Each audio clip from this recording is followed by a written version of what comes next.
My career in higher education came around kind of in a roundabout way. What happened was I used to work in marketing and technology, but it wasn't really getting me up in the morning. I wasn't passionate about it, and I decided I wanted to help people. I loved my college experience, and so I thought I would dive into admissions. I think I'm the most proud about the fact that I made a huge career shift before coming into admissions.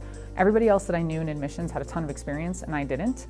So I trained myself, I went and got extra education, I tenaciously applied for jobs, and I love where I'm working now college-wise, and I've seen them grow and really change and do a lot of cool things, and I'm really proud of that arc.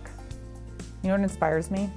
Those texts you get from students that say, I got in. Those are the best things. I still live for those, 7 or 8 years later.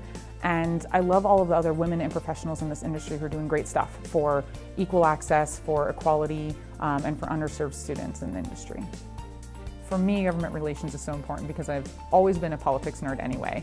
But I think for our organization, it's important because people think that the government is this kind of untouchable entity. It's this big white building down the road or far away, and they're not able to actually make a difference. And I think empowering people to know that those legislators work for you. You employ them, so you can call them, you can share your stories, and you can make a difference. And I think we need to demystify all of that.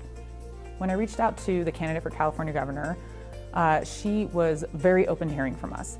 And she wanted to know all about what it was like for a counselor on the ground every day, in the public schools, in the college atmosphere, what were we dealing with? And she's been a proponent of public instruction for a long time, so before she even talked to us. But I thought it was really important to make sure that she hears from us and hears our stories and knows what we're dealing with on a day-to-day basis.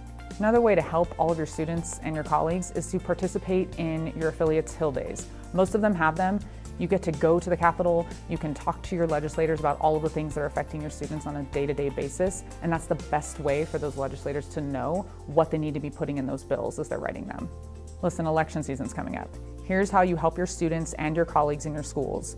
Find out what those candidates' stances are on education policy. Find the one that fits you and that you feel strongly about, and then go out and actually exercise your privilege to vote. It's super important. And remember that you can call your legislators, you can tell them the things that are important to you. They don't know how to write bills about education unless you're telling them what you're dealing with. And those are things that you can do, actionable things that will help all of your students and your colleagues.